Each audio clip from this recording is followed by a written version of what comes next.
au regard de ces projets dédiés budgétaires sur la province que vous venez de nous présenter, nous vous félicitons pour ce sens de redevabilité et aussi nous vous remercions pour ce travail vraiment qui est ambitieux.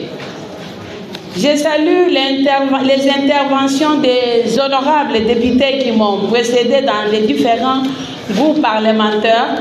Pourquoi? Parce qu'ils ont intervenu comme des députés provinciaux. Ils ont parlé en termes de toute la province.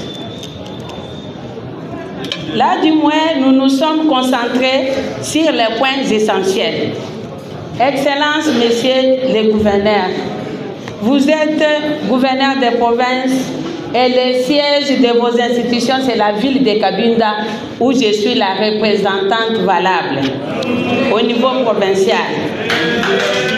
Excellences, messieurs les gouverneurs, si j'ai une très bonne mémoire, vous vous souviendrez que dans ces projets dédiés, on a reconduit les différents projets qui n'étaient pas encore terminés. Et tout le monde est d'accord que la ville de Cabinda a été marginalisée depuis longtemps. Pourquoi? Parce que le chef de l'État, dans son discours programme, il avait prévu le projet Tchilé-Gelou, qui a laissé des traces un peu partout. Mais à notre grande surprise, dans cette ville de Cabinda, il n'y a jamais eu, vraiment, c'est même pas de traces. Par contre, une ville qui s'est dit poumon était comme on avait débuté même des travaux. Voilà pourquoi, Excellences, messieurs les gouverneurs, je voudrais vraiment que vous puissiez vous atteler pour que ces projets reprennent.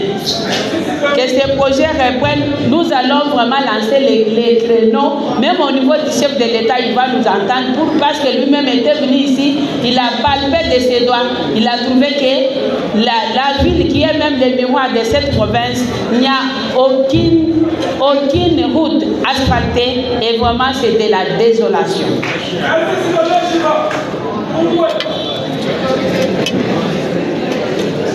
Excellences, messieurs les gouverneurs, nous avons salué votre entrepreneuriat en créant les Sablons qui est l'entreprise agricole.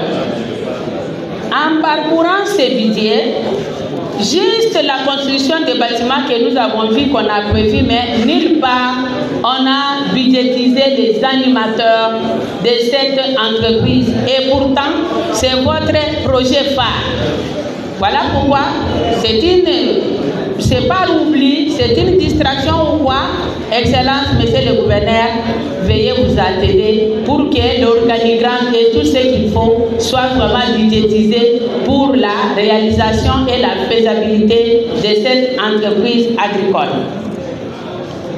Excellences, messieurs les gouverneurs, tous les collègues ont précisé, ont signalé qu'il y avait des cas de disparité dans le traitement social, la prise en charge.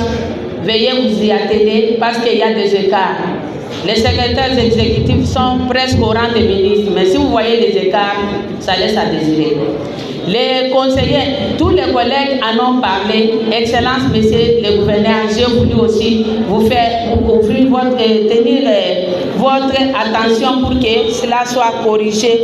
Et nous-mêmes, en tant qu'autorité budgétaire, je félicite l'honorable président qui a précisé que chaque député va faire partie de cette commission parce que c'est de notre intérêt pour que tout ce qu'il y a comme avantage, que tous les peuples lomamiens se sentent vraiment considérés. Après une lecture attentive de cet édit budgétaire de la province que vous nous avez soumis, nous avons identifié des défis à surmonter pour le développement de notre province en général et de notre ville de Cabinda en particulier. La ville de Cabinda, pour la première fois dans l'histoire, il y a eu des élections. Nous étions élus au même moment, ensemble avec les conseillers communaux. Excellences, messieurs, les gouverneurs, là, ça cadre avec le ministère de l'Intérieur. C'est un aspect très, vraiment importants où il faut prévoir un bâtiment qui peut abriter les conseillers communaux. Pourquoi? Parce que c'est l'organe qui doit s'en charger pour l'encadrement des différentes communes. Qu'à cela ne tienne, Excellence, Monsieur le Gouverneur, nous avons été très attentifs car lors des assises de gouverneurs dans la province de Tanganyika, dans les déclarations de tous les 26 gouverneurs, vous avez signifié que les conseillers communaux n'étaient pas encore budgétisés au niveau national. Voilà, nous insistons, Excellence, Monsieur le Gouverneur, continuez avec les plaidoyers pour que cet aspect-là soit respecté et localement, ayez un œil regardant parce que quand il y a une rétrocession d'une commune, les conseillers communaux doivent être considérés. Excellence, Messieurs les gouverneurs, aujourd'hui, nous nous tenons devant vous en tant que représentants de cette ville et députés provinciales. Nous sentons qu'il est impératif que nous agissons ensemble pour transformer les défis en opportunités. Je dis bien, j'ai remercié tous les camarades, tous les honorables députés qui ont, parce que tous nous vivons dans cette ville et ils sont témoins des dégâts qui sont causés par la présence de ravins dans presque toutes les communes. Et ce sont les ravins qui commencent même à entacher la nationale numéro 2. Je prends l'exemple en face de l'hôtel Pungwe-Zézé. Il y a les ravins, il y a déjà, c'est 7 mètres pour que ça puisse atteindre la nationale numéro 2. Quand nous montons dans la commune de Kashiba, à l'entrée même de cette province, à l'entrée même de ces chefs-lieux de la ville de Cabinda, il y a les ravins la tête des ravins qui a coupé le quartier Kizanga. Si vous avez bien suivi les réseaux sociaux et même les différentes radios, ces derniers temps, je suis au four et au moulin en session, mais j'ai fait mes descentes dans ces communes pour encadrer les volontaires dans des salongos. Et vous-même, vous êtes même impliqués. Donc, il y a cette tête d'érosion-là qui va maintenant couper la nationale numéro 2.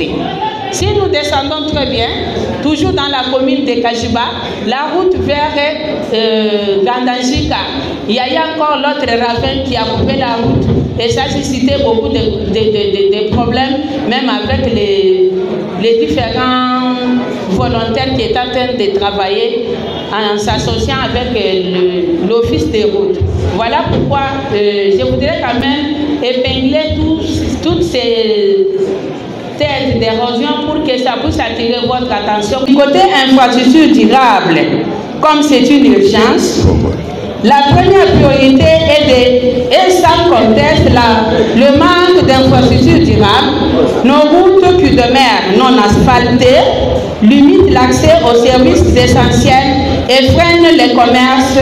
Je sollicite donc un budget alloué à l'asphaltage des principales voies de la ville ainsi que des routes intercommunales. Ici, Excellence, Monsieur le Gouverneur, nous trouvons très bien que c'est vraiment de l'intérêt qu'on puisse essayer de chercher des experts qui puissent un peu vous donner la main d'œuvre efficace pouvant lutter contre ces érosions. Entre autres, pour prévenir les érosions et protéger nos quartiers dans les différentes communes, nous proposons des projets suivants de gestion des ravins. D'abord, nous parlerons de création de canaux de drainage.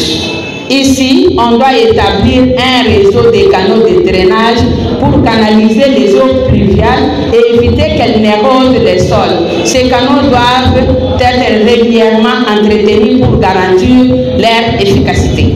J'espère bien, avec les montants alloués à l'entrepreneuriat des jeunes, si vous vous y attelez, les jeunes peuvent quand même vous aider en cette matière-là et qu'ils soient accompagnés par l'OVD. Terrain en terrasse. Mettre en place des techniques de terrassement sur les pentes abruptes afin de réduire l'impact de pluie sur les sols et encourager l'infiltration de l'eau. ce qui contribuera à la régénération des aquifères. Outre, il y a les reboisements et la végétalisation. J'ai quand même apprécié, il n'y a pas longtemps, il y a eu un projet de reboisement. On doit lancer des campagnes de reboisement dans les zones touchées par les érosions, et la plantation d'arbres et végétaux locaux permettra non seulement de stabiliser les sols, mais aussi d'améliorer la biodiversité. Il y a aussi la construction des murs de soutènement, surtout au niveau de chaque tête des érosions telles que nous les avons citées. La liste est un peu, elle n'est pas exhaustive, nous avons cité quelques ravins. Dans les zones les plus à risque, construire des murs de soutènement pour retenir les sols et prévenir les glissements de terrain. Ces murs doivent être conçus avec des matériaux durables et respectueux de l'environnement. Voilà, c'est notre tâche en tant qu'autorité budgétaire. Nous serons dans la commission ECOFIN pour essayer de faire l'équilibrage des différentes sommes qui sont allouées par-ci par-là afin qu'on puisse prioriser la lutte anti-érosive. Il y a la sensibilisation communautaire. Il faudra organiser des ateliers pour sensibiliser la population aux pratiques de gestion des eaux pluviales et l'importance de la protection des sols. Impliquer les communautés dans ces projets favorisera leur succès et leur durabilité. Je sais très bien qu'il y a eu des montants qui sont alloués dans l'entrepreneuriat, dans les cadres de prise en charge sociale. Vous allez voir de quelle manière on doit quand même essayer de faire passer cette activité. Concernant l'accès à l'eau potable et à l'électricité, Excellences, Messieurs les gouverneurs, nous avons essayé d'analyser ces projets d'études budgétaires. Nous avons trouvé qu'il y a des fois qu'on a essayé même de minimiser cet aspect dans la ville de Cabinda. Pourquoi? Parce que Cabinda, c'est une ville qui a des coins urbano-ruraux. Il y a des quartiers en périphérie. Je prends par exemple les quartiers de Kamalondo, Karecha, si vous avez déjà entendu parler de ces quartiers, quartier Kalemi, tous les quartiers en périphérie, l'eau de la régie des eaux n'y arrive pas. Et là, nous avons trouvé, nous sommes impliqués même dans la construction et la réhabilitation des eaux et des sources d'eau. En tout cas, dans la réhabilitation des sources d'eau, en ville, on n'a pas parlé. On a parlé seulement peut-être dans les différents territoires. Nous voulons que la ville, bien sûr, il y a la régie des eaux qui est présente, mais essayez quand même d'allouer des montants. Soutenez cette société qui peut seulement faire l'addiction des bonnes fontaines partout, et cela, la population sera desservie en eau potable et on va lutter contre les maladies des mains sales d'origine hydrique. L'accès à l'eau potable reste un défi majeur, notamment pour les quartiers périphériques, je venais de le dire. Je demande que des fonds soient affectés à l'extension du réseau de la régie des eaux pour garantir un approvisionnement en eau potable fiable. Parallèlement, la ville de Cabinda n'a jamais été électrifiée. Peut-être du temps de Belle, je ne sais pas.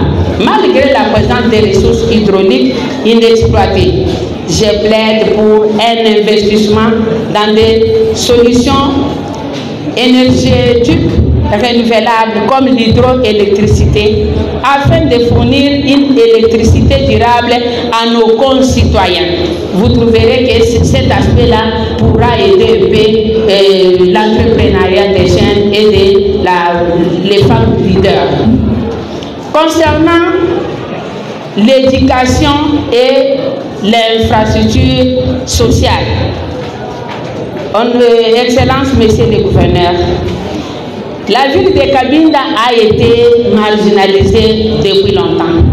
Tous les projets que vous entendez parler, qu'on doit conduire tel projet, construction des écoles partout, la ville est toujours marginalisée.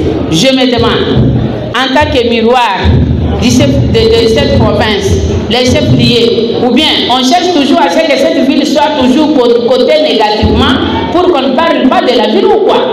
Mais pourquoi dans tous ces projets, les écoles, un jour vous allez visiter l'Institut de Kabinda, un seul institut qui héberge plus de 20 écoles.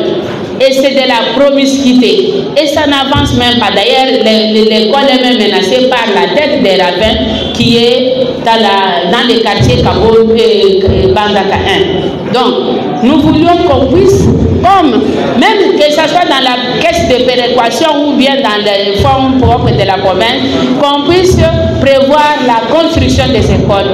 Les experts sont témoins. S'il vous plaît, honorable citoyen. Oui. Moi, je voudrais qu'on puisse changer la méthodologie. À la place des condamnés plutôt, passons aux propositions. Honorable Président, veuillez me protéger. Je demande votre protection, honorable Président, parce que ce sont des cas que nous sommes en train d'élucider et qui sont très capitales. Vous avez accordé beaucoup de temps à tous mes collègues dans des différents groupes. Alors, honorable Président, un peu de tolérance et j'ai besoin de votre protection, honorable Président. Vous m'avez mal compris. Moi, je ne discute pas avec vous autour du temps. Je dis par rapport à la méthodologie. Vous voyez, quand vous condamnez pourquoi Kabila a été marginalisé, ça. Et vous en êtes témoin. Au contraire, vous pouvez. C'est pourquoi je suis en train de toucher le point crucial. Honorable Président, j'ai besoin de votre protection. Merci, honorable, vous êtes protégé. Merci beaucoup. Honorable Président, c'est pourquoi j'étais en train de prendre les experts à témoin. Pourquoi? Parce que dans les 10 budgétaires de 2024, nous avons projeté les projets de construction des écoles. L'item Kabinda qui est actuellement IM. Et on avait prévu la construction de ces bâtiments. Ça n'a jamais été réalisé. Mais pourquoi on a omis ces projets-là? On pouvait les reconduire comme on a reconduit partout ailleurs. Il y avait la construction des écoles instituts, soit au niveau de Chimatai, on avait prévu au moins 5 écoles, mais actuellement, nulle part, on a prévu la construction d'une école dans la ville de Kabylie. Je suis la voix des sans-voix de cette population et je dois le dire pour que ça entre dans les oreilles de mes très chers collègues qui doivent me soutenir, ainsi que l'exécutif qui pourra tenir ces budgets. Je sais que j'ai des peines sur la plage, nous allons tous nous y mixer dans la commission de l'ECOFIN pour essayer d'adapter les choses. Honorable Président, concernant la création, avant de citer, il y a quand même les différentes passerelles dans la ville de Kabinda. Nous avions encore proposé ces projets-là dans les 10 passés, mais actuellement, on n'en a pas parlé. Chaque commune porte le nom d'une rivière. Je prends par exemple la rivière Lujibi. La rivière Lujibi est dans la commune de Kabouela-Bouela. Et les cimetières de Kabouela-Bouela, les cimetières pour la commune de Kabouela-Bouela, nous l'avons délocalisé. Maintenant, ils sont en dehors de... Donc, il faut traverser la rivière. Il n'y a ni pont, ni passerelle, ni quoi. Et c'est le risque. Dernièrement, il y a eu même des corps qui voulaient couler parce qu'ils sont allés enterrer après la pluie. Voilà pourquoi nous sollicitons à ce qu'il y ait des passerelles sur chaque rivière. Rivière Lujibi, rivière Kabondo, il y a les endroits, il y avait les ponts qui étaient quand même conçus par le sénateur Adolphe Manoulenda Wanassi, qui nécessitaient juste la réhabilitation. Voilà, nous voulons à ce que l'on puisse quand même, l'exécutif puisse être attentif pour prévoir et qu'on puisse quand même réaliser ces projets-là.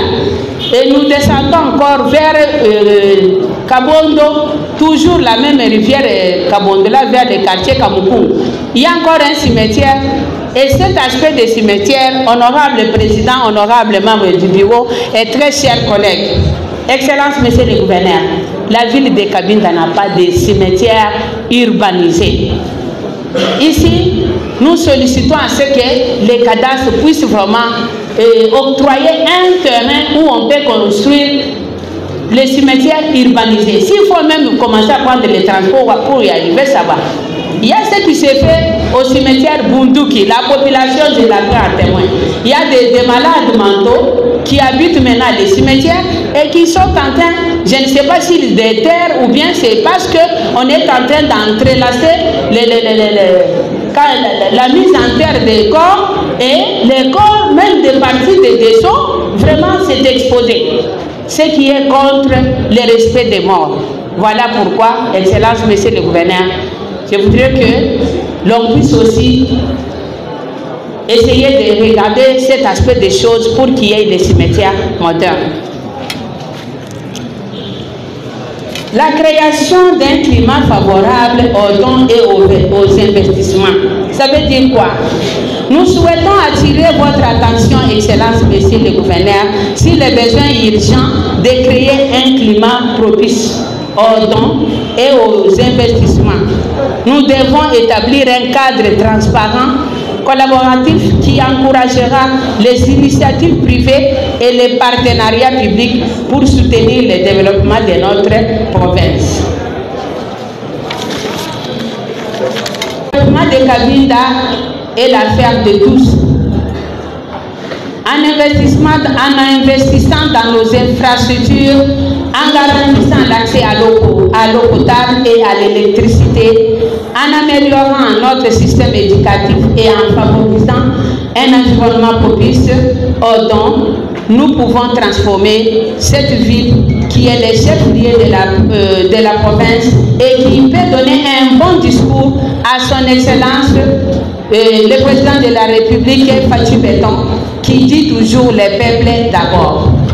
Nous vous remercions et rappelons à chacun d'entre nous, élus du peuple, que si une entité est bien représentée et aussi est bien développée, cela va de l'intérêt de toute la province. Nous devons conjuguer les efforts ensemble et avec cet aspect des choses, de l'autorité budgétaire que nous sommes, nous devons travailler pour fournir l'outil de travail à l'exécutif provincial pouvant aider quand même à faire décoller notre province. Que vive la RDC, que vive la province de Lomami, que vive les regroupements IDPS